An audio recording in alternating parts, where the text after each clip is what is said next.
देखिए, इंग्लिश में एक इडियम है, kill two birds with one stone. मतलब कि एक सिंगल प्रयास में दो सफलताएं प्राप्त करना। और कुछ ऐसा ही आपके साथ होने वाला है, लेकिन उसके पहले आपको तैयार रहना पड़ेगा, एक रणनीति बनानी पड़ेगी।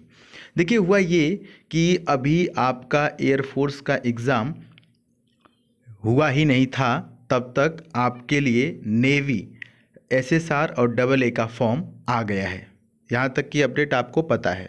जो अभी इस महीने में एयरफोर्स का एग्ज़ाम होने वाला था वो नहीं हुआ है, और एक दो दिन पहले एसएसआर और डबल ए का फॉर्म आ गया है।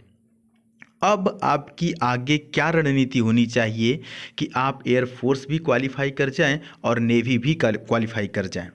तो इसके लिए इस वीडियो को लास्ट तक देखिएगा। मैं एक रणनीति बताऊंगा, एक प्लान बताऊंगा, जिसके तहत आप चलेंगे तो आपको सफलता मिलने में काफ़ी आसानी होगी।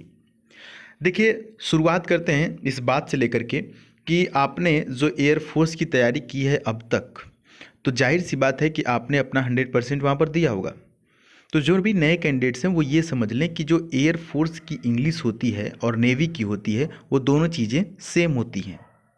और देखिए, दोनों की तैयारी करने का फ़ायदा हम आपको एक बात बता दें कि जो नेवी का एग्ज़ाम होता है एसएसआर वाला, इसमें आपको प्रॉफिट ये है कि एसएसआर या डबल ए का जब आप एग्ज़ाम क्लियर करते हैं तो जो नेवी के सिलेक्शन का प्रोसेस है वो काफ़ी क्लियर होता है, थोड़ा आसान होता है। मतलब कि अगर आपने एसएसआर पास किया, अगर मैं परसेंटेज के हिसाब से बात करूं अब तक का मेरा जो एक्सपीरियंस रहा है, अगर आप एसएसआर पास करते हैं तो आपको सिलेक्शन की, अगर हम बताएं कि 90% चांस है, सिर्फ एग्ज़ाम क्वालिफाई करने के बाद, आगे की चीज़ें छोड़ देते हैं। वहीं अगर आप एयरफोर्स पास करते हैं तो आपको 85% चांसेस हैं सिलेक्शन होने के, क्योंकि एयरफोर्स पास करने के बाद ग्रुप डिस्कशन और तमाम चीज़ें जो हैं वो थोड़ी सी टफ होती हैं। लेकिन वहीं एसएसआर पास करने के बाद या डबल ए पास करने के बाद जो आगे का जो सेकेंड फेज़ है वो थोड़ा सा ईजी होता है कंपेयर देन एयरफोर्स। ठीक है, तो आप दोनों बात समझ गए, दोनों में क्या मतलब सिस्टम है। एक बात, दूसरी बात यह है कि आपने एयरफोर्स की तैयारी की है तो आपको नेवी की तैयारी करने में काफ़ी आसानी होगी। और आपको बता दें कि अभी देखिए, अगर हम नया बैच शुरू करने की बात करें नेवी के लिए, तो कोई भी नया बैच शुरू करने की ज़रूरत नहीं है, क्योंकि अभी हम कुछ ही दिन पहले आप देख सकते हैं कि ये जो हम क्लास शुरू किए थे पिछले 2010 से अब तक के पूछे गए सभी प्रश्न, और इसमें हमने ईडियम फ्रेज की सीरीज़ शुरू किया था। ठीक है, और इसका क्लास 6 यानी कि 6 क्लास तक ही हुआ है। तो ये किसके लिए काफ़ी है? एयरफोर्स के लिए भी है और नेवी के लिए। तो आपको नेवी में एसएसआर और डबल ए का फॉर्म भरना है ना। तो अभी आपको ये भरना है, तो इसका आप नोट्स बनाना शुरू कर दीजिए और इसको लिखना शुरू कर दीजिए।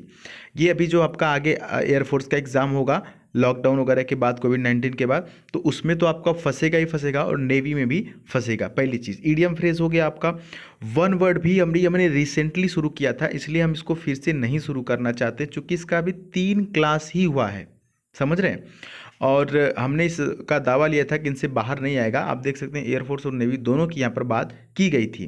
तो आप क्या करेंगे कि जहाँ भी नोट बनाएंगे अपना, तो अपनी नोटबुक में वन वर्ड को अलग लिखेंगे और ईडियम फ्रेज को अलग लिखेंगे। इसका क्लास 3 हो गया। नीचे ऐसे ही वीडियो आप डाउन करते जाएंगे ना, तो नीचे आपको सारी वीडियो मिल जाएंगी।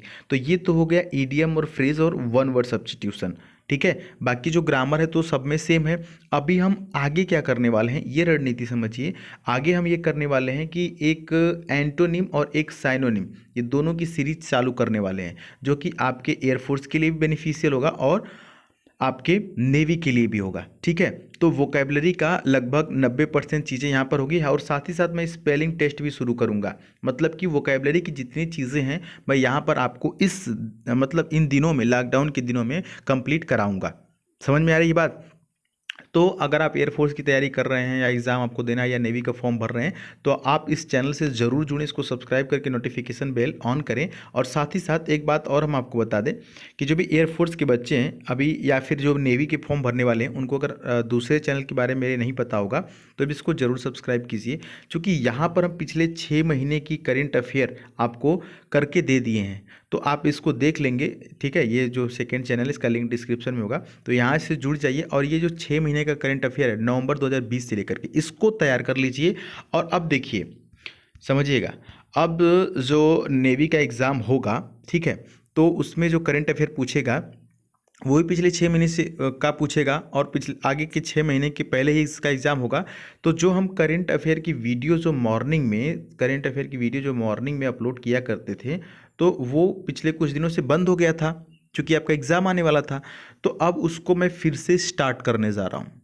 तो उसको स्टार्ट करेंगे तो जो नेवी के बच्चे फॉर्म भरेंगे एसएसआर डबल ए का, वो तो देखिएगा, एसएसआर में पूछता है करंट अफेयर, तो उसको देखिएगा। लेकिन साथ ही जो एयरफोर्स के जो बच्चे हैं वो भी देखेंगे। सर क्यों? क्योंकि देखिए, जब आपका एग्ज़ाम करीब आ गया था, एडमिट कार्ड वगैरह सिटी का नाम वगैरह आ गया था, तो उस समय मतलब ये था कि हो सकता है कि आपका पेपर बन गया हो। लेकिन एक वहाँ पर डाउट आ रहा है इस बात को लेकर के कि कई बार होता ये है कि जो पेपर है वो बन जाता है, ठीक है, लेकिन उसमें जो करंट अफेयर का जो हिस्सा होता है उसको फिर से वो एडिट कर सकते हैं। ऐसा थोड़े है कि मतलब ग्राम पंचायत का चुनाव है या पोस्टर जो कि बन गया है, ऐसी कुछ बात नहीं है। समझ रहे हैं कि ऐसा नहीं है कि एक बार वो बन गया तो एडिट नहीं हो सकता है। हो सकता है उस समय उन्होंने पेपर को बना दिया हो, लेकिन अब जैसे एग्ज़ाम लेट हो रहा है तो करंट अफेयर जो उन्होंने उसमें शामिल किया होगा वो तो काफ़ी पुराना हो जाएगा तब तक। तो वो नया करंट अफेयर पिछले 1-2 महीने का या 3 महीने का ऐड कर सकते हैं। तो इसलिए दोनों बच्चे जो एयरफोर्स की का एग्ज़ाम जिनको देना है और जिनको नेवी का देना है, दोनों सुबह जो मॉर्निंग में हम करंट अफेयर अपलोड करेंगे उनको ध्यान से देखेंगे और उनका नोट्स वगैरह बनाते रहेंगे। तो ये आगे की रणनीति है। मैंने वोकेबलरी के लिए सारी चीज़ें बता दी और साथ ही साथ करंट अफेयर के लिए भी मैंने सारी चीज़ें बता दी। तो ये है एसएसआर डबल ए के लिए रणनीति और साथ ही साथ एयरफोर्स के लिए प्रैक्टिस। और बाकी की चीज़ें अगली वीडियो में करेंगे। आप क्या सोचते हैं इसके बारे में आप कमेंट बॉक्स में लिखिए। मिलेंगे अगली वीडियो में, तब तक के लिए जय हिंद, वंदे मातरम।